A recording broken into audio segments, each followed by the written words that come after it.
go ahead and get started. My name is Mark Scholl. I'm with Whipley. I oversee our IT examination group for our financial institution industries. So we perform a lot of, I guess you say, IT audits, cybersecurity audits for financial institutions, a little bit of healthcare. We have an entire healthcare division that covers that part.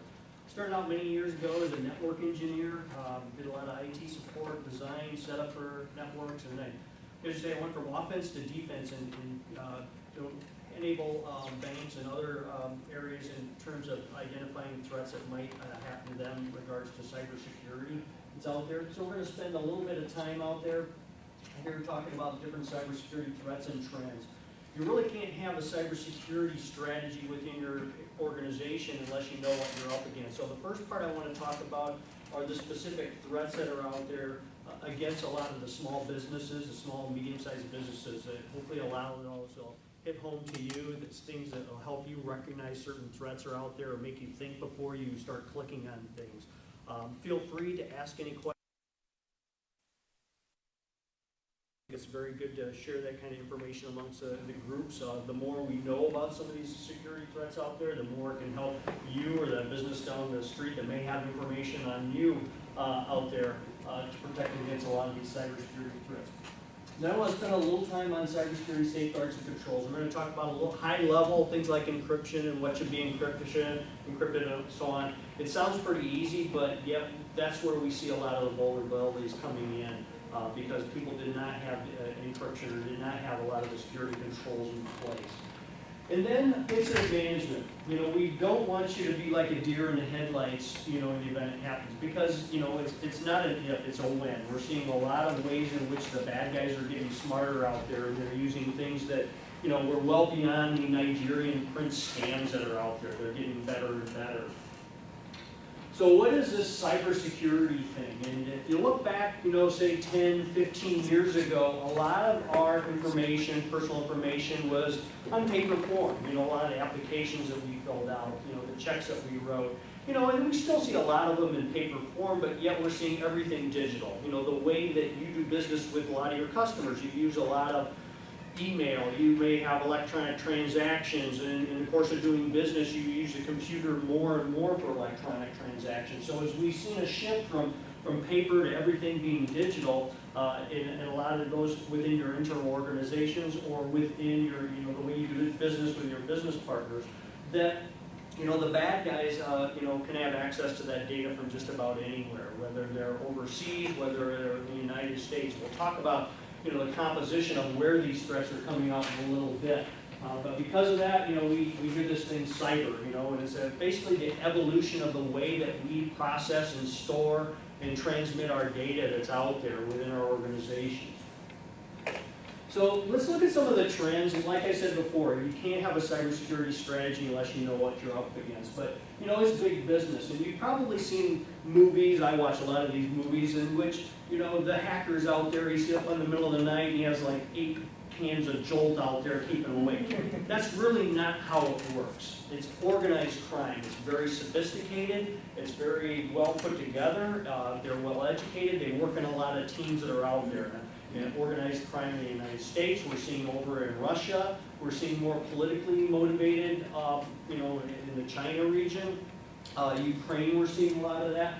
But it's big business, and the bad guys are getting better, and it's getting easier for them to create a lot of these exploits or scams that are out there. There's actually toolkits in which that I, as an organized crime expert, might develop that I will rent out to other organized crime units so that they can use to develop malware out there. And there may be other organized crime units that are out there that specialize in sending spam or targeting certain types of industries that are out there. And they communicate out there, and, you know, we've heard this thing called the deep dark internet. It's something that, you know, a way in which they can communicate and collaborate, things that we just can't join. There's a lot of, you know, barriers out there. The FBI, the Secret Service, they try to be involved and try to get into these types of communities that are out there in which they share information, in which they are able to do business with each other out there, just like you do business with a lot of your vendors back and forth in order to run your businesses. But we're seeing Crimeware as a service. you know, you can set up all these controls, and you can be 500 for 500 out there for protecting against a lot of these threats, but it's when that one wrong click or that software that you download, it only happens once, and you can have some sort of data breach. You can have something bad happen to you. The problem is we don't always see ourselves as targets out there. We always think it's going to be the other guy until it happens out there. Until you get some ransomware or there's been some identity theft type fraud that's been out there. We see a lot of technology. It's sometimes amazing how we forget how fast it goes. Okay, I downloaded the iOS 10 update last night. Anybody do that yet? Okay. Downloaded it. It's funny because I was staying at a hotel in Madison. I went to the restaurant. I was in the parking lot, and I just turned on my iPhone after I'd done it in a little while, and it showed me where my car was parked. You know, and I was thinking, wow, this would be great for my wife because she's always forgetting where she parks her car out. But it basically brought up the map and helped you walk, you know, to where your car. So we have this thing to where the Internet of Things. You know, we've heard about, you know, cars and smartphone.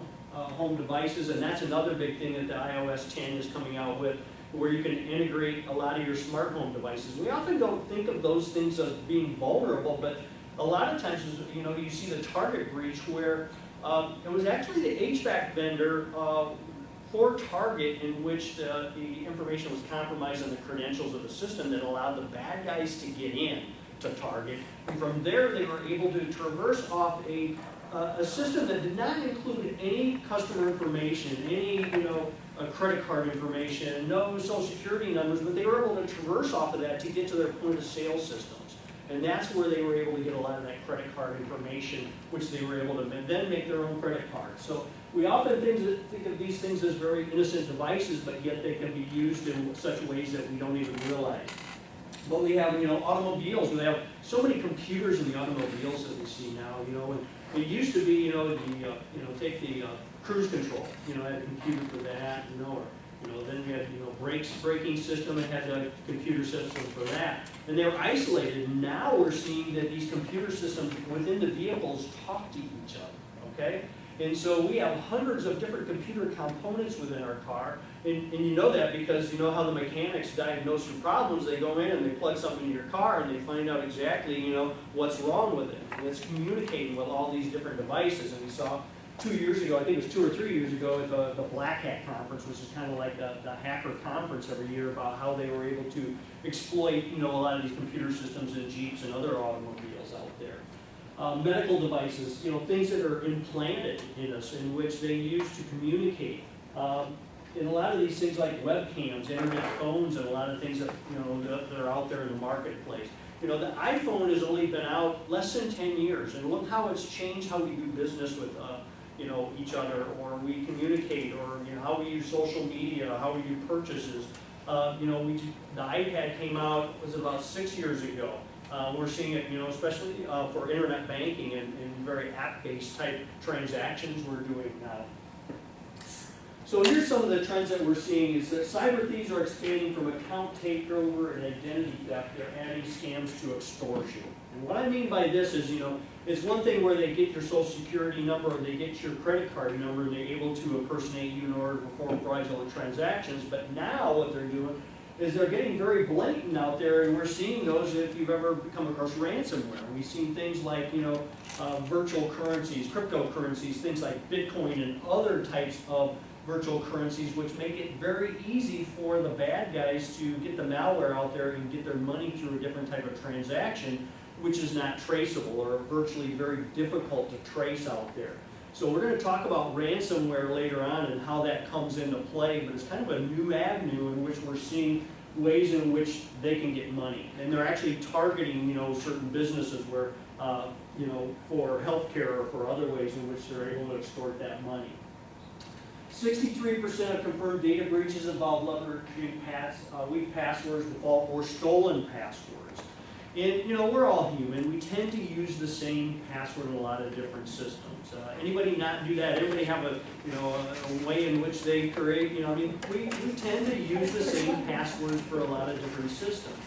So, here's what is happening is I believe it was 2012 2012, LinkedIn had a data breach in which the bad guys were able to pull down all the user accounts in password hashes. Now they were hashed, they were encrypted, you know, so you think that's no big deal, but the truth of the matter is it's not very hard to run a password cracker against those encrypted passwords and come out with, you know, probably 90% of those, just estimating. And so what they then do is they do have these password reuse attacks where they go to PayPal and other areas out there and try to reuse these credentials out there. I use a product at home for my home computer system. It's called Carbonite. Maybe some of you used it. And if you have, probably about 2 months ago, you received an email asking you to change your password because they were being hit with these password reuse attacks. And you think about Carbonite's a backup system where, you know, even on my home computer, I have a lot of personal information that's out there. You know, transactions, I use Quicken, so my Quicken data is being backed up and everything. And if somebody's able to access that information, they can certainly do a lot of havoc in terms of impersonating me with that information that's out there. And they recognize this, and so that the bad guys are using Carbonite and running these password attacks. Carbonite was able to pick it up and send that out. I've also seen other vendors out there sending notices, and maybe you've seen some of these emails where they're saying these password reuse attacks are out there. Make sure you're changing your password. Phishing and spam has continued to trend upward, most opportunist attack. And we're going to get into that a little bit more here. But before we do that, I want to, small businesses are, you know, we often think that we're flying under the radar for a small business. You often think that it's the Fortune 500, it's the Targets, the Home Depots, because that's what we read about in the paper, when actually we're finding out that small businesses are becoming very lucrative for the cyber thieves that are out there. Nearly half of all small businesses have been victim of a cyber attack in some way or form out there.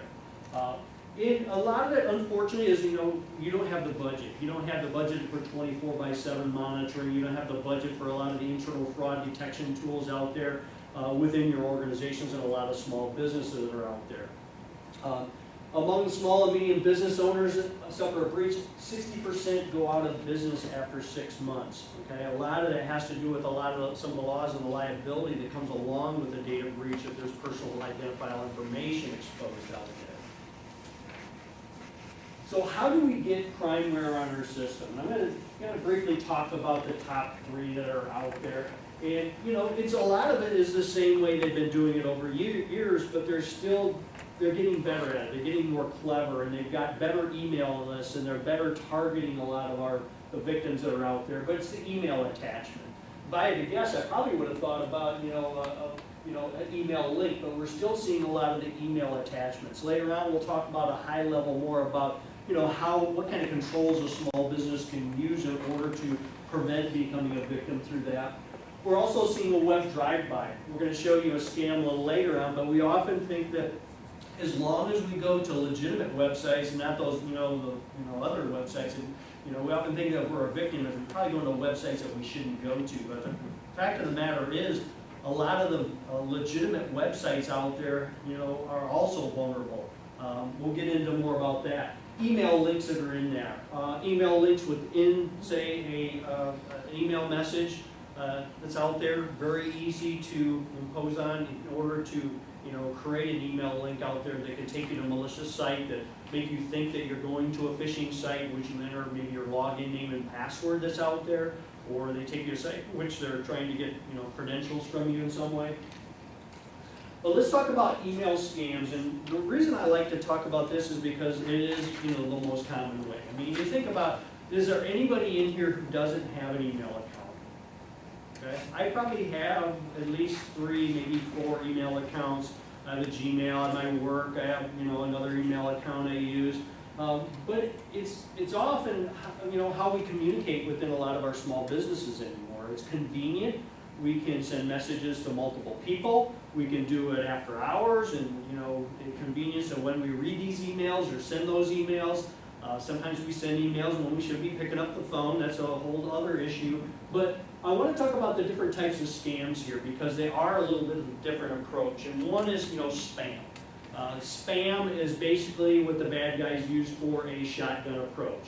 Whether you realize it or not, if your email, is out there on the internet anywhere, the bad guys have ways in which they can harvest those by kind of crawling through the internet and collecting those, similar to how Google would collect different information in order to help you get to a site. They have programs that crawl through the internet and collect that. So if you have your email address on your web page, that's fine, but there's certain risk associated that you're probably going to get a lot more spam if you have it out there. I'm not telling you to take it off of there, but I guess what I'm saying is that realize there's going to be a risk of more spam if you're posting your email address out there on the internet. Then we have this thing called phishing, which is a little more targeted. I might target a certain industry or a certain group. And then there's this thing called spear phishing. And we're seeing a lot more and more of the spear phishing, which are actually targeting certain individuals or groups of individuals. And if you think about all the information there is on the internet, it's very easy for the bad guys, whether they're in the United States or whether they're overseas, in order to collect that and kind of put together the profile of your organization to know who does what and how. And we'll show some examples of that in a little bit. So email scams, again, email continues to grow. More than half of the inbound business email traffic was spam in 2015. Believe it or not, it's gone down. And here's why, okay? Spam used to be the method of choice for the bad guys. They would basically, like I said, take that shotgun approach. They would rent these email lists, send out malware, send out messages, send out the scam type of, within there, the Nigerian prince schemes out there. But what they're seeing is that they're getting better results on the spear phishing. For the little amount of time in which they're able to profile your organization, they are targeting, which means they're sending less email, but they're getting a better return on their investment. 89% of phishing attacks, the most common method, are from organized crime syndicates. And this comes from Semantic Report. I don't really know how they collect it, but I often think this is kind of interesting. But 30% of phishing messages were opened in 2015, up from 23% in 2014. So it's up, 7% than it was from last year. And I'll reference later on some of these security threat reports, and they are out there if you want to download and browse those. There's a security Semantic Internet Security Threat Report, or I'll also reference the Verizon Data Breach Intelligence Report. 12% of the targets that opened the malicious attachment or the link. That's pretty significant. I used to work for a subscription fulfillment company. I was in their data processing department, and back then we called it junk mail. We would rent these lists, we would pull these lists and people would rent them and we would send them out. And their hope was to get a response rate of anywhere from like about a 2 to 5%. And you can see the return on their investment on this. I mean, there's really low overhead for them going in. They have to, of course, buy the list, but there's certainly, depending on the type of scam, can get some very good results in return on their investment for email scams that are out there. This is a very important slide, which I'd like to point out, is that this goes back to what I said before. We often think that they're targeting the Fortune 500 companies. But what we're seeing, and this is from the Semantic Internet Security Threat Report, since 2011 to 2015, if you look at the orange box, you'll see in 2011, 18% of phishing targets, remember phishing is the largest portion of what we're seeing in these scams, was 18% in 2011, 31% kind of leveled off in 2013, 2014, 34% in 2015, last year, 43%. Now that represents the largest segment of the market there of 250 employees or not. So that is telling you that the small businesses are becoming a huge target. And we work with a lot of small businesses, and we see a lot of money going through there in terms of wire transfer, in terms of payroll, in terms of a lot of transactions that are very lucrative to cyber thieves that are out there. This is an attack, and maybe you've seen this, and I hope you've seen some kind of alert to this, but there are certain variations of this specific attack that I certainly want to make you aware of, because it's very important in your organization if you do any electronic funds transfers with your financial institution, within wire transfers, ACH files in which you would send electronically. Well, this is a spear phishing attack in which I might go out to the internet and profile your organization. I might then try to send a phishing email to, say, the CFO, the controller, or one of your business owners that are out there to try to get his credentials. And that it's actually very easy to do in a lot of senses, in which I can send a phishing email, try to get him to log into an account using his email credentials that are in there. I might hijack his email account and then look at his email and see who within his organization he might be working with that would be the person who actually sends the wire transfers, okay?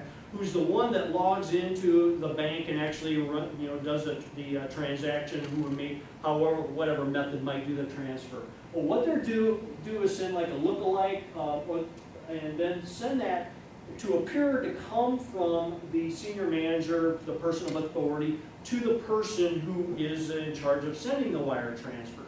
We often, when we get that email, think that, hey, they want that wire transfer sent to this account, I should do that, right? Nobody really verifies it actually came from them.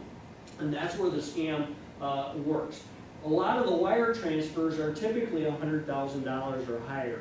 I think it was about 6 months ago, there was an investment company. It was over $400,000 of multiple transfers that occurred because this scam had happened in there. And so what the FBI is urging you to do is make sure even within your organizations that you are verifying with the sender, because the email isn't proof of that sending. It's not proper authentication. You need to check with that person or have some sort of way in which you can verify the authorization of that type of transaction out there. Here's an example of it. It's very simple. And a lot of times these, it's just not one message. They'll actually engage in a dialogue. And this actually appeared to come from a president of a bank sending to the person who sends the wire transfers. It's very simple. Are you in the office? I'm in a contract meeting till 5, but I need to take care of an invoice payment before the cutoff time. Okay, they arrange a little dialogue, and lo and behold, the transfer. In this case, it was mitigated because they realized that the email address, and they did some other verification checks, which didn't pan out. So it's the ones that get through. Let's suppose maybe they get through and this works 5% of the time. This can still be a very good return on the investment of the bad guys. So let's look at the different types of malware that's out there. In C2, we'll talk about a little more of that. What that is, it actually stands for something called command and control, but it's more of the client-side vulnerabilities we'll get into here. Second is ransomware. Third is spyware, keyloggers. Those are those programs which, when you download the malware, it's in the background, unbeknownst to you, running, recording a lot of your credentials and a lot of things that you type in. Everything from your login, password, to things like those challenge questions that you have when you get into certain sites that are out there. It can record those and work around those from time to time. So vulnerabilities. We talk about different types of vulnerabilities. What are these vulnerabilities? We know there's Microsoft vulnerabilities, and we try to keep our Microsoft systems patched out there, but I want to show you where we're seeing the biggest vulnerabilities that are out there. Programs that are very common. Okay? They're going to continue to target programs that you use every day. And some of these are used in the background that you don't even know it. And a lot of them come down to these plugins and web browsers. And a lot of times, you set up your new computer and, for whatever reason, you need Adobe Flash or something. And you'd be surprised because, you think, well, maybe I'll just uninstall or not use Adobe Flash. Well, that lasts about 5 minutes because the websites require a lot of Adobe Flash out there. We have Adobe, we have Oracle Java, we have Microsoft Silverlight. Those are the things that we're seeing a lot of the vulnerabilities are out there. I get like certification alerts that just came out last night. There was another, Adobe products had another vulnerability. And not to blame Adobe, these are very complex applications. If you think about the web in a holistic view, there's a lot of, it's very complex. There's a lot of stuff going on when you click on your web browser than when you go to your banking website or you go out to a social media site going on to bring you the media, to bring you all the animation and the streaming video, and not to mention the text, and then perform transactions. There's a lot of complex stuff that's happening in the background there. And so a lot of these products kind of bring that together to create that web browser experience, but often we see vulnerabilities in these types of products. Now, this is kind of a slide, and bear with me here, but I want to show you how those vulnerabilities happen. It's not enough to say, okay, yeah, my Adobe Flash might be vulnerable, but I want to point out how this all works, okay? In the middle, we have our firewall. We often think that that firewall is going to be the cure-all silver bullet to protect us against the bad guys on the outside. You know, here's me, here's them, I have that firewall, I'm good. But as I mentioned, the web is rather complex out there. So, you know, here's a bad guy, I might be trying to get in through the outside and my firewall is doing a pretty good job. So they realized that, and so now they developed, you know, vulnerabilities against these types of client-side software programs that are out there. And so here's you, and let's suppose that you're going to go to a website, and so you click on your browser, and lo and behold, you know, it sends a message to the internet out here, an email server out there that, you know, whatever website you're going to, whether it's a Ford Financial Bank's website or whatever, and then it's returning information going back in and creating a session or a tunnel, they call it back in here. So the firewall's got to be able to discern between the good traffic and the bad traffic. And that's not a very easy decision. A lot of times it'll block a lot of the inbound traffic, but it'll allow all kinds of outgoing traffic. You know, most firewalls don't really validate what's going out. It assumes because that transaction is initiated from inside your network that it must be valid. Well, the problem is email, okay? Email's got to be able to come in, okay? So that email comes in your computer and you're going, you know, and somehow installing that, or you're going to a website in which you created the session and you click on a vulnerable link that's out there. All of a sudden what's going to happen is it's going to create that session with the bad guy outbound, okay? Because you know, a lot of the firewalls allow outbound connections that are out there. That's why we call them client-side vulnerabilities, because the client being your system is actually initiating the connection to the bad guys, whether, you know, it's a keylogger sending keystrokes that are out there, whether it's actually, you know, downloading malware that can be used later on in the system, things that we call, you know, command and control type attacks. So that's how we're seeing a lot of the different types of attacks being executed. We put too much emphasis on the firewall blocking the outbound that we do on the inbound. Does that make sense to everybody? For 2015, Adobe Flash Player accounted for 4 of the 5 most frequented, we call these zero-day vulnerabilities. And, you know, I get notices every day, so you know, about different types of vulnerabilities. Well, 0 days are probably the worst of the worst. So what happens is somebody is able to create or understand a vulnerability which they're able to take advantage of, but maybe it hasn't been published with yet, so that not everybody's aware of it. 2 years ago, a little over 2 years ago, there was a vulnerability called Heartbleed, okay? And what this is a Linux vulnerability, and Linux is used on a lot of the internet-facing firewalls out there, and routers, and a lot of other systems that run websites that are out there. And so this vulnerability was discovered, at that point it was day 0, okay, because it had been published.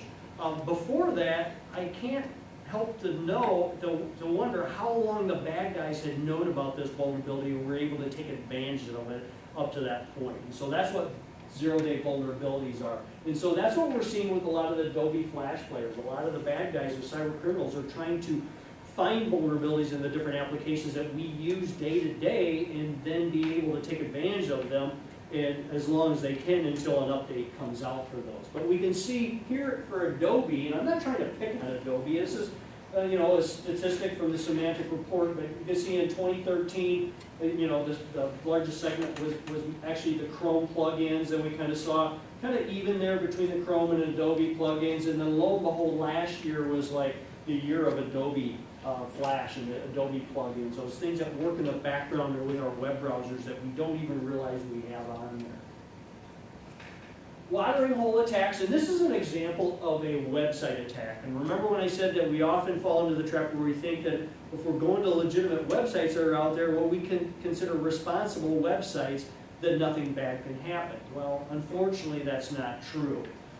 What this type of attack is that, and this actually happened to Forbes, you know, And if you think about Forbes, you know, the type of people who visit the Forbes website are probably very good candidates if I'm a bad guy for identity theft, to try to get some malware downloaded on the system, like a keylogger, which I'm able to get access to, you know, their credentials or other important information that they may be typing in on there. So they didn't just randomly pick a website, they targeted Forbes that was out there. And what they did is there was a widget out there, it's got a web term for a place you can click to get, you know, the word of the day, the phrase of the day out there. And the bad guys were able to actually insert code in there that took advantage of an Adobe Flash vulnerability and an Internet Explorer vulnerability. And because of that, I was able to download some malware out there. So it actually tricked the visitors into clicking on the website. And actually, this same type of attack happened to a website called Bankers Online, which is a resource for financial institutions a couple of years ago. So what better way to target financial institutions and try to get malware in their system than to target and exploit a website in which they go to all the time for a lot of the resources that are out there. So website vulnerabilities are out there. We'll talk about some of the controls out there that we can help to try to mitigate some of those in a little bit. Macro malware. I'm not an expert. Does anybody use like Word or Excel macros? I don't know. A lot of, you know, they're fancy dancy things that allow you to automate a lot of things, to create forms with Word, to create forms with Excel, and automate a lot of tasks out there. You'll see a lot of, you know, accounting and financial type people use that type of malware. The problem is that we often see when we have an attachment that is Word or Excel, assume that it must be okay. When a lot of times there could be code embedded by the bad guy in a lot of these attachments, which could do some bad things, a number of bad things. Download malware to install certain things is probably one of the biggest that's out there. So I get this email, and it says invoice on it. And oftentimes I'll try to disguise it, I'll put it in a zip file, but you know, a lot of times I'll get a Word document or an Excel document that says invoice. And I don't know who it's from, but by gosh darn it, I better click on it to find out who it's from, because I better pay this invoice. And so we're seeing a lot of more recent ransomware attacks coming from this type of attack. And so if you see something that says invoice or purchase order on there, even though it's an Excel spreadsheet or it's a Word document, you know, make sure you know who it's coming from before you click that type of attachment that's out there. So we're seeing a trend in these types of attacks. Ransomware, I don't know if anybody in this room hasn't heard of ransomware, but it's become a very popular form of attack. As I mentioned earlier, it's been more of an extortion. It doesn't really, there's been a debate, you know, is it really a data breach? Is it really, you know, sending the bad guys information? We never really know what's going on in the malware, but for the most part, I haven't found any ransomware out there that's exposed a company of personal identifiable information. It's more of just encrypted those files on your system, on your server systems, and other systems, and then trying to extort money out of you in order to get the key to decrypt those files. And we'll talk about some solutions specific to ransomware later on here, but you know, the ransom demand to provide a key to decrypt. There's a lot of different scenarios in which they've used. I've seen some themes on, we call this a landing page that pops up that tells you, you know, you've been infected with ransomware, you have this much time to pay, if you don't pay within this much time, then we're going to up the ante, or, you know, possibly you'll never get the decryption key that's out there. And we've seen some businesses that have been targeted with this. We're seeing a lot more in the healthcare industry. You've probably heard of a hospital in Hollywood, California, which ended up having to pay the ransom that was out there. I'm not endorsing whether you pay the ransom or not. What I am endorsing that we talk about some of the controls that would prevent you from having to pay any sort of ransom that's out there. But we've seen some kind of, you know, ingenious type landing pages. Some have come up with different variations. This is a crypto locker. We've seen a lot of different other types. Crypto wall, Locky is a more recent one. Tesla Crypt is out there. You know, so each has its own landing page with different themes. There's one, you know, I can't remember who has it, but it's, I've never seen the movie Saw, but it has kind of a scary looking landing page in order to, you know, kind of scare you into paying this type of extortion. Of course, we have the Microsoft and other online support scams that are out there. sometimes we call this malvertising, in which you get this pop-up on your computer that says your computer's infected, and then you have to click on a link, and they're trying to, one, either entice you to download the fix for it, which could be malware, or get your credit card information in order to use that in order to perform a financial transaction. I know I've had several friends and relatives that have had this type of scam. We've had the phone scams out here, the Microsoft phone scam where they call you up. Actually, just the other day, I think it was just yesterday, I got something from our local Chamber of Commerce. I live in northwestern Illinois, and a lot of, I guess our utility, our electrical company, was being impersonated. Somebody was calling local businesses saying that, you haven't paid your bill, you need to pay this within an hour or we're going to shut off your electricity. So make sure you validate those. A lot of times what you do is just say, hey, you have a number or a known number in which you can call them back and talk to them about that if you aren't sure on those type of scams that are out there. Employee misuse, sometimes employees make mistakes. We realize that. They think they're doing the right thing, but they aren't. I'm not, we do see, insider fraud from time to time, but most of the data breaches or scams that are out there is just because the employees didn't know they were doing something wrong or, thought, I'll just do it this one time. But sensitive information to the wrong person. A lot of times we've done this, from time to time we send emails, which you shouldn't be putting attachments in there with social security numbers or anything, but sending information to the wrong person is a type of scam or a type of data breaches out there. Lost, stolen laptops, mobile devices. We'll talk about encryption and other ways we can help protect those information. I'm not saying you shouldn't use tablets or USB storage, but there are prime ways in which there can be theft. One of the most important point out of here is for non-encrypted devices. Let's suppose that a USB key or a laptop has been lost or stolen, okay? It could be that the motive of the person stealing that is they just want the laptop. They want to reformat it, reconditioning it, sell it on the, on the market out there. The problem is the determination of a breach can be difficult. We don't know how that person is using that laptop, so we have to assume it is a data breach. And we're seeing a lot of your state laws, whether you realize it or not, have specific laws on what constitutes a data breach. Unfortunately, we can't get a national law which constitutes, what is personal identifiable information out there. So we have 47 state laws that are out there that vary in different terms of, whether you need to notify the people, the record holders on that device, with what type of time frame and what kind of method. There's a lot of different things that vary on there. So it is important that you understand that, by not encrypting information on there, you're actually breaking the law for those types of things. So, they think that they're copying information, they're going to take it home, they're going to work on it, it's an unencrypted device, and lo and behold, it's lost or stolen. Because, in your son's book bag, and then who knows where it goes after that. We have to assume that because you don't have custody anymore, that it is a data breach out there. We have other cyber threats that are out there. Mobile malware. We've recently seen some Microsoft mobile malware. We've seen some Android that's come out in the last 30 days. About 2 weeks ago, I believe there was some iOS 9 updates that they highly recommended that you install because there were some bad things that could happen there. We have social media scams that are out there, things like fake like buttons out there that are actually downloading malware. I just don't have enough time to get into all of these. How many are retailers who take credit cards? Anybody in here? A few, okay. There's point of sale type compromises. We're seeing more and more out there in which they're able to get malware in your point of sale devices. Web defacement, probably not so much. We're seeing these things called denial of service attacks, but you may have read about those that are used for extortion techniques. So here's what we're going to talk at a high level, okay?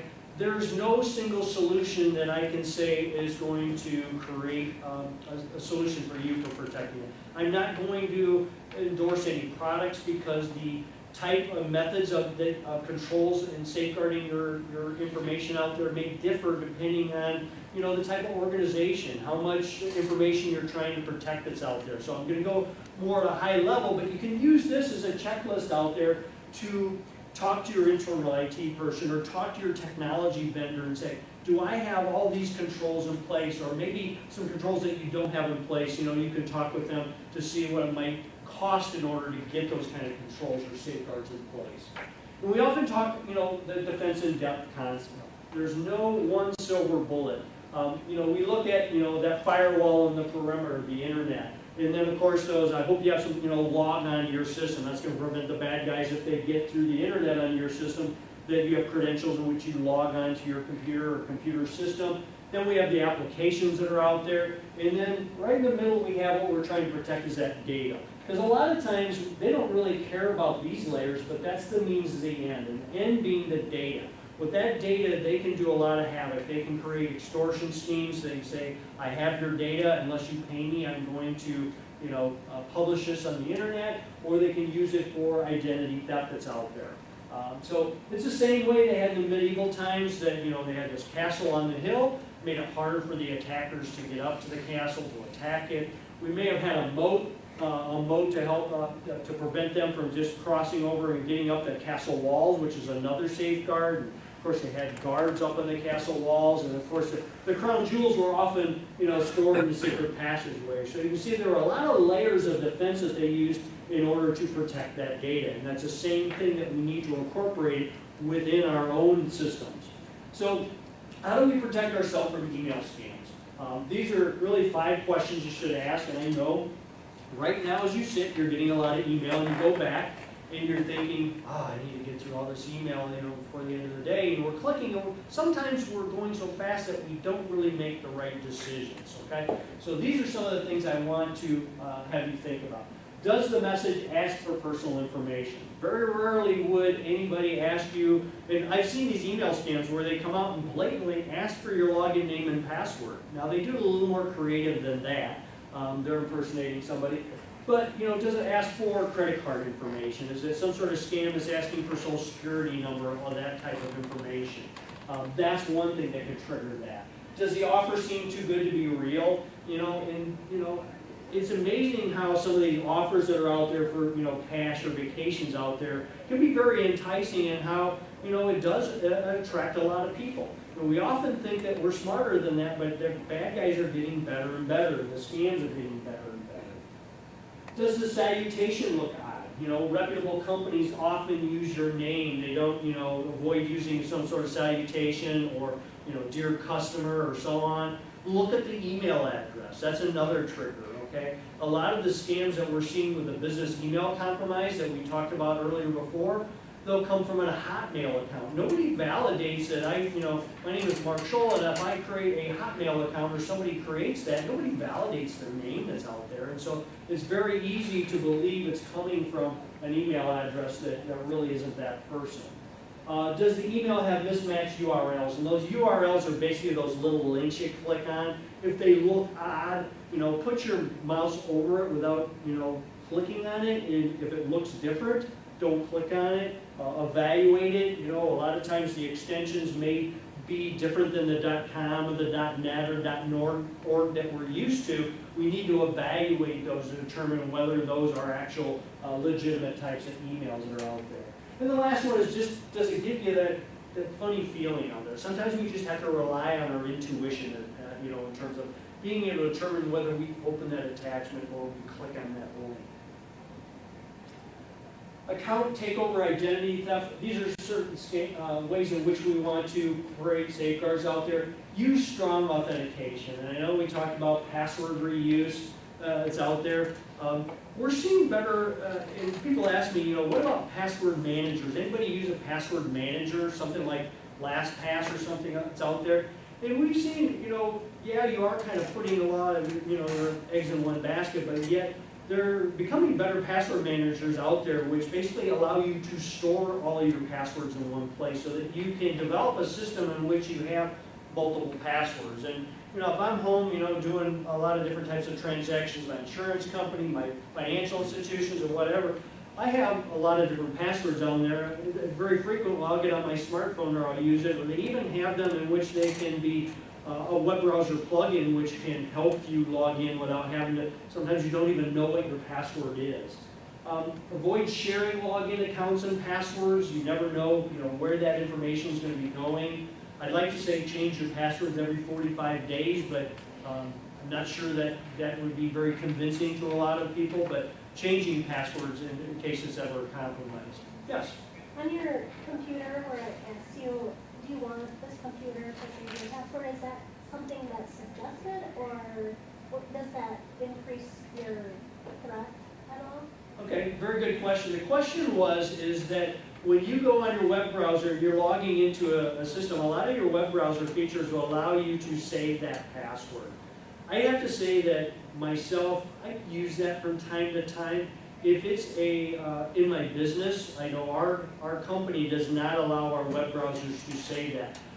Actually, I can't remember where you put that, like in your Internet Explorer, but there's ways in which you can turn that off, which can disable allowing that user to be able to save that password.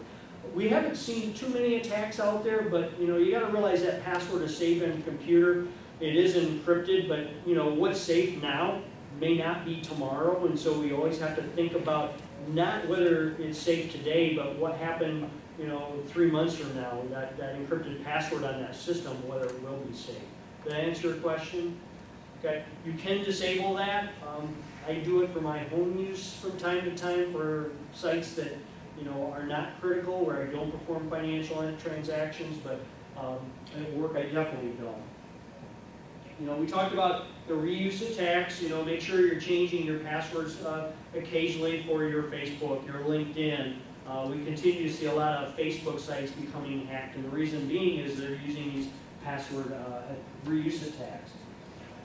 Encrypt your sensitive data. Remember what I said earlier? I said, you're breaking the law if you're not. Okay? If you have that mobile computer, and we're seeing more of a mobile presence in the way a lot of small businesses are working. They're being out with their customers. They're getting their email. They're doing a lot of things outside of the office anymore. We have a tendency, we're going to put confidential information on there. Maybe our employee information, or maybe our customer information. But we need to make sure that we're taking advantage of encryption. There's a lot of products out there, things like BitLocker that's in Microsoft that comes with that. There's PGP encryption that you can buy. In a lot of your laptops, you can install what is called whole disk encryption. I highly recommend this if you're very mobile out there, you have that.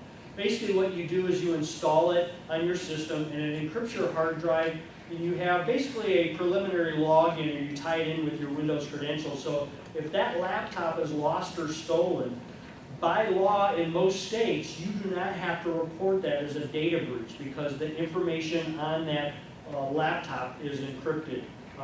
Now there are some new laws coming out saying that if the encryption key is posted on your monitor of the laptop that's stolen, you do have to report that as a data breach. And I certainly hope that you wouldn't be doing that. And sending information, making sure that when you're sending information through the internet, we talked earlier about those email attachments, You shouldn't be sending, if you're a tax preparer, sending tax returns unencrypted in these PDF files, okay? There has to be a lot of, do encryption. There's a lot of different products out there that can help you do that. Vulnerability management, it sounds easier than it is. We've talked about Microsoft, Apple, Linux, and then we talked about the plugins, the Adobe and the Java. But we also have to remember about, firewalls. Firewalls are running software too that could have software vulnerability. So make sure your vendors out there, when you talk to your technology vendor, when you talk to your internal IT person, just kind of mention, hey, I was at the seminar, are we making sure we're updating our firewall? Or make sure you're checking the version out there. Of course, our smartphones, endpoint protection, simple virus protection. There's some products that work better than others that are out there. I'm not going to endorse any certain products, and some people like Symantec, some other people like Kaspersky, Trend Micro, and a lot of the other vendors that are out there. So larger enterprise type companies, we want to make sure that they have sophisticated virus protection, that when one of your employees might have some virus detected, that it's sending an email to the appropriate person. Unfortunately, our employees are often a little embarrassed when they see these pop-up messages that they might be infected, that people will think that they're going to the bad websites, or they're doing the wrong thing, or they didn't make the right decision. So by having some sort of notification going to the administrator, you know, where they can diagnose that problem a lot quicker. And this is for ransomware and other things. Employ an automated data backup and recovery plan for critical data. Okay? We've had seen companies do a lot better job of that. And a lot of the reason is because of ransomware out there. They've heard that their friends or other businesses have been hit with ransomware, and they realize that if I have good backups of my data, I don't need to decrypt those files. All I have to do is restore the data on that system. So by having a good backup of your systems, whether you're a small business where you have 1 or 2 computers using some sort of like, you know, tape backup, or, you know, cloud-based solution that's out there. I talked about how I use Carbonite. It just kind of runs in the background. And there's other products that are very similar to those that you can use on a small scale that's out there. Restrict users' ability to install and run unwanted software that's out there. This is, you know, there's some complexity in this. You know, often we have our systems in which we have rights to do everything in the system, and that, you know, makes all our software programs run well. In some businesses, you know, we want to be able to prevent employees from installing iTunes and other things that may not be productive, because you've got to realize that anytime you install software, you're adding another attack vector, because iTunes has vulnerabilities. Even Microsoft Office has vulnerabilities. Now, we certainly have a good business case for installing Microsoft Office, but if we can restrict the types of programs that are on there, we're reducing the scope of ways in which the bad guys can use against us in terms of those vulnerabilities out there. So you might talk to your IT person, you might talk to your IT vendor in ways in which you can make it more restrictive for your employees to install unwanted software on there. Employee training, the first layer of defense out there. We can put all the technical controls out there that we want to block certain things, prevent things from happening, but there's times where your employees or even you are going to have to make decisions. You know, whether you click on something, whether you open this document, you know, whether we reply to this email, or we perform this kind of transaction. There are certain times where it's going to be down to your employees so regular training for your staff on these cybersecurity tactics. And actually, you know, when we talked about, you know, those cybersecurity threats, you know, educate them on what they should be looking out for, that they shouldn't be clicking on that invoice, you know, attachment that's out there. Those are some of the scams. Beware of the invoice. Beware, you know, of the different types of scams that are out there. Don't forget physical security, disposal of data storage, media, and mobile devices, and we still have paper documents, okay? Be careful what we're putting in the trash and making sure that we're properly shredding a lot of our, you know, employee information that we need to dispose of. That we're properly disposing of, you know, data storage media, things like, you know, maybe our backup tapes that are out there that we're no longer using, making sure that those are properly destroyed. Here I wanted to talk specifically about ransomware, and I already mentioned automated data backup strategy. Have something that's very easy, very transparent, so, you know, if I have to go in and put in a backup tape every day, you know, I might get tired, you know, backup tape may, you know, break or not be usable, and I have to go out and buy another one. I just haven't got around to that. Make it very easy type of backup solution that's out there. Spam filtering and blocking that's out there, and what this does is a type of system, and there's a lot of different variations of that out there, which will actually block known bad emails coming in. Sometimes the problem is it blocks good email coming in, and we have to monitor it. But remember when I said we can use this to basically take away that decision making of the employee or you from clicking on the wrong thing. So we can automatically block that. I always recommend that you keep your personal email and your business email separate. What I mean by this is that within your organization, you may consider blocking those Gmail attachments. You do all the things you need to do by spam filtering all your business email, but then your employee goes out to Gmail on the website, and lo and behold, he clicks on the attachment for that IRS scam. Okay? Basically circumvented all the things we've already talked about by going to the website. So talk to your IT person, talk to your technology vendors about being able to block that. Maybe create a separate wireless network in which they can access their personal email on smartphones or other things. But make sure you segment a lot of your personal email from your business email. Web content filtering and blocking, these are devices that validate and block known bad websites or certain types of lifestyle type websites. If you want to block social media or other areas in which you can block. So how you set those controls are certainly up to you. There's no one solution for anybody in here on whether your employees need access. A lot of times we're seeing a lot of business cases in which LinkedIn and Twitter and other Facebook is used within the organization, so they need access to that. Virus protection, and often when we're doing security audits, we're finding that it's outdated. Okay, that doesn't do anybody any good when they click on that invoice attachment. Okay, it's not going to be able to detect that malware that's on there. And then restrict user access privileges. And I'm not going to spend a lot of time on that, but we'll see in larger small businesses that they can restrict access to different things on the servers. And remember we talked about ransomware, it's going to encrypt what I have access to. So if I don't have access to certain directories that are out there, my system's not going to be able to encrypt that data that's out there. User education, we talked about that. Avoid enabling macros from email attachments. By default, Microsoft disables opening attachments that have macros, but the pop-up will come up there, which allows you to bypass that. The problem is that we see these pop-ups all the time, and what do? We just click OK, because I need to find out who this invoice is from, and so you bypass those security safeguards, not knowing the consequences of doing that, okay? So make sure that we're educating our employees. Do not enable macros on your Microsoft Word or Excel. Pay attention to the URLs of a website.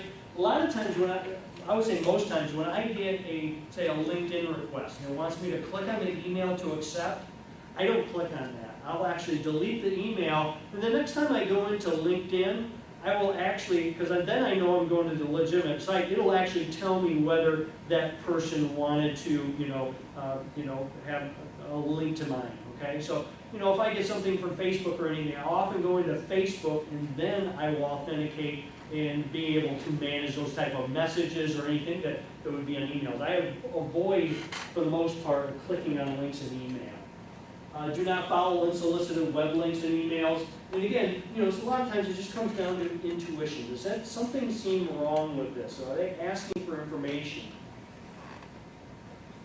So, incident management. Remember what I said with these scams, it's not an if, but it's a when. Okay, we're seeing better methods out there. So, a lot of what we're doing in the IT audit world for the financial institutions is we are preparing them for when it happens. Okay, they're a high target. We're seeing healthcare as a high target, and we already saw that small businesses. So we don't want you to have that deer in the headlights. What do I do now after you determine that you have ransomware or some sort of financial transaction? Okay. There are actually, services out there that will actually come in and help you prepare, and a lot of your big firms, ours included, I'm not here to do any self-promotion, but will come in and actually, make sure you have audit logging, making sure you have a proper incident response plan, making sure you have the right contact information in there. So ensuring you have all the logging and auditing on your system to determine when that attack happened, where it came from. We can use a lot of these logs and be able to discern where those events have happened, to be able to track those down to help you after the event occurs. We're seeing more and more businesses with cybersecurity insurances out there. I'm not a cybersecurity insurance expert, so talk with your insurance agent. We mentioned about how small businesses are going out of business. It's a lot of times because they're not covered for a lot of the things that you need to have done. Things like having a fraud and forensic expert come in, or the notification process, and all the other things that go around a data breach that we really don't think about that's out there. Understand your responsibilities for data breach. Your outsourced vendors, a lot of times as our business grows, we see a lot of vendors which you use which maintain our employee information, which maintain a lot of our customer information out there. Know what they're doing in order to protect that information. Okay? So making sure that you know the responsibilities and the liability too, because going back to cybersecurity insurance, a lot of the policies will not cover outside vendors. They'll only cover you. So in the mind of your customers, if that vendor has a data breach, they need to make sure that they have their cybersecurity insurance or their plan, so to assist in any type of, event, post-event happening on there. And a lot of times within, the reputational risk that's out there for you, even though that vendor has your customer information, they're looking at you. They believe that you are responsible for that information. Things like, account takeover, who has responsibilities, what are the procedures, an event that for whatever reason, all of a sudden, $100,000 is missing out of, one of your accounts. Incident response plans, I'm not going to spend a lot of time on this. We could spend a lot of time on it, but have arrangements with vendors who can work with your institution. Even financial institutions do not really have on staff, even the big ones really don't have somebody who is certified in fraud and forensics is out there that can come in and do the right things to preserve evidence, to know how to collect that evidence in a way in which they can prosecute criminals in court, who have that type of background out there, that know the ins and outs of the proceedings that go on around it, in making sure that you can apprehend the bad guys. Work with regional crime forces. Maybe you need to find out just the phone number of the Secret Service or the FBI that's out there, so that you have that information handy. Okay. Periodic table testing. It's not a bad idea. We require our financial institutions to do this. Is that they sit down, from time to time, and they go through a tabletop test. Okay, here's a scenario, and they go through a scenario where maybe there's been an account takeover, or there's been some ransomware, so that they know what responsibilities, and they walk through the process so that they understand what their needs are going to be. So, if that event happens, that they know exactly what they're supposed to do and who's responsible for it. Ensure your employees know how and when to escalate an event. We had a financial institution in central Illinois who had got some ransomware. Okay, what happened is one of their loan officers had clicked on a personal email which set everything off. Okay, he saw the pop-up, he was embarrassed, he shut down his computer, rebooted. Of course, it still happened. The problem was the encryption was going on, this whole time. That ransomware was encrypting files, and so the bank knew that they were under an attack, but they didn't know whose system it was on. Okay? So what I'm saying here, in light of their experience, is make sure your employees feel comfortable coming to you and say, I think I just clicked on something bad. Okay? Because it's going to shorten that window of ways in which you can react. Because as that ransomware is going on and encrypting files that's out there, more bad things can go the longer that event happens. And it's a little harder to determine how and where it happened over the longer it takes. You may be in a position where you want to test security controls, whether you're having just a quick IT general controls review, make sure your backup media is working, test a few workstations, making sure they're secured. Perimeter testing, depending on the nature of the data you have and the type of business you have. You may want to have perimeter testing done to make sure your firewall is doing everything. Internal vulnerability scanning, social engineering tests. We have some businesses that actually engage in services in which they have a firm send emails and then collect that information and report who clicked on this type of email and actually show what type of email was used. Incident readiness, we talked about that, making sure you have the logging and the proper things in place in the event you become a victim. And then, fraud and forensic services. Quick takeaways, there's no silver bullet. Okay? We need to engage in a lot of security controls we talked about, whether encryption, virus protection, and so on within our organization. So I'm hoping that you maybe can take this back and walk through with your IT person and say, do we have this control in place for a lot of it? And a lot of the most difficult part is our data is often distributed all around. It's on our laptop, it's on USB, it's in the cloud, it's in vendors. So making sure that you're identifying where all your data is and sitting down with your IT person and determine how is that information protected. Not only where it is, but how it's transmitted and how it's stored there. 100% is not possible, okay? And playing offense is always easier than playing defense. I remember when I was in high school, I was a defensive back, and you're always trying to determine or anticipate, but the receiver is always going to know whether they're going to turn left, whether they're going to turn right, whether they're going to stop, whether they're going to start to go. You're trying to anticipate, but you're always going to be a step behind. okay? And that's where we see the information security world, is that the bad guys are in such a way in which we're always trying to play catch up to them, and that's unfortunate. And again, cyber incidents will happen. It's not an if, but when. How do we know what threats are out there? There's a lot of different regulatory bulletins. One I like is the US CERT. You can actually Google that. It's uscert.org, I believe it is. And there's an alerts page. So how do I know if there's a firewall update out there unless I'm notified? This will actually tell you when there are Adobe updates out there, Microsoft updates, iPhone updates, a lot of updates. And they don't bombard you either, okay? I probably get maybe 1, 2, 3 every week. I mean, obviously they come out as needed. They're not scheduled. Microsoft has security updates.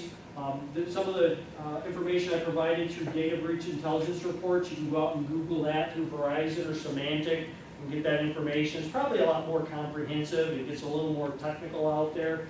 The FBI puts out alerts. You can subscribe to their alert pages on the different scams that are out there that you hear about. Some are technical, some are, the phone-based. If you have industry peer groups or conferences or webinars, subscribe to that. I mean, I'm preaching to the choir here because you're here listening to it, but there's also other areas in which you can get a lot of this information and share ideas out there. Again, I'm not here for self-promotion, but it is Cybersecurity Month out in October, and we have a 30 tips in 30 days in which we're trying to get a lot of our financial institutions where we send 1 email a day. It's very short, it only takes a minute, which you can forward to your employees on security tips that are out there, which you can, the latest scams that are out there and things of don't do this and watch out for is out there. So, if you can go out to our website and you can subscribe to those. It'll start October 1st and go to October 30th. It's out there. So any questions to follow up? I know we've, yes. Mark, I just want to emphasize, here at the bank, Phil Vensky, our IT director, Citibank here, does a wonderful job educating us. It's a common topic every meeting we have, something about cybersecurity, and it's that way because it's a very, very real threat.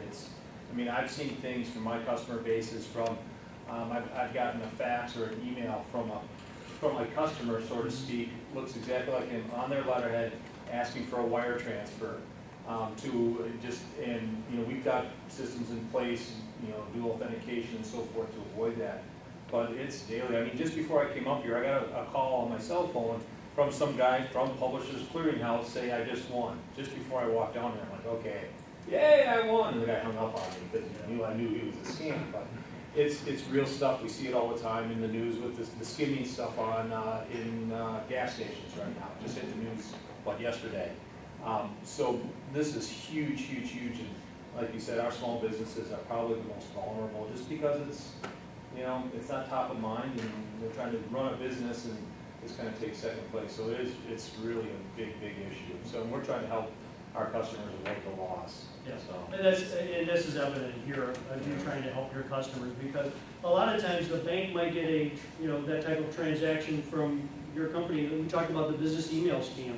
You've been scammed, and so you're legitimately sending that to the financial institution who doesn't evaluate that if it's actually coming from the person who actually sends those type of requests that are out there. So, and I've known Phil for years and does a great job, and he attends a lot of seminars, and he's out finding out what these threats are in order to not only protect your information here, but here we're trying to help you in your businesses protect your customer information and your employee information. Excuse my ignorance, but Yeah. is there a bigger potential threat by using someone's Wi-Fi versus your own internet connection? And my other question is, does it decrease a potential problem by erasing your browsing history and cookies? The first question is public wireless versus your own private wireless, and I'm glad you brought that up. And we only have so much time. I do want to say there is a risk, because there are ways in which the bad guys can set up these public Wi-Fis and call it like Starbucks or call it Holiday Inn. And you believe that you're actually connecting to these. Meanwhile, they're capturing all the data that you're using. Now, there are controls for that. When, like for example, when we connect to a public Wi-Fi, we meaning, on my laptop computer, we enable what is called a virtual private network, which actually encrypts all the information and goes to our, our main location and then goes out, so that anybody who's trying to intercept that information is encrypted. So if you have a way in which you can enable a VPN, but there are risks associated with connecting to public Wi-Fis that are out there. And your second question had to do with Like browsing history and deleting browsing history. If you're using a public computer, make sure you know how to delete browsing history. Most of them are set up, I would hope that they automatically delete that, but do delete your browsing history out there. on your own computer, does it?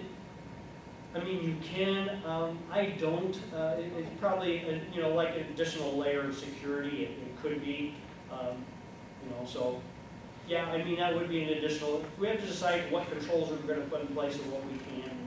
How many people here have smartphones? And do you have virus scan and malware stuff on your smartphones? I mean, Phil just drove this into us, I know I'm making sure, it's a bank asset anyways, but we are required to have virus scan and malware detection on our smartphones because it's another portal to the internet. Yeah. So. And we forget what information is on there in terms of client information. We're seeing a lot of cloud-based computing, the things like, the Dropbox and Microsoft OneDrive and Google Drive out there that we're accessing these things that may have private information that's going back and forth on a lot of these phones. And we use a mobile device management system, which makes sure that we aren't putting on bad things on these devices that are out there as well. So, good point. Any other questions? Well, I'd like to thank Ford Financial, and I think I probably went over my time limit here, but I certainly appreciate everybody's attention here, and I think you got some handouts you can take back to a lot of your employees and making sure that they're doing some of the right things as well. So thank you very much.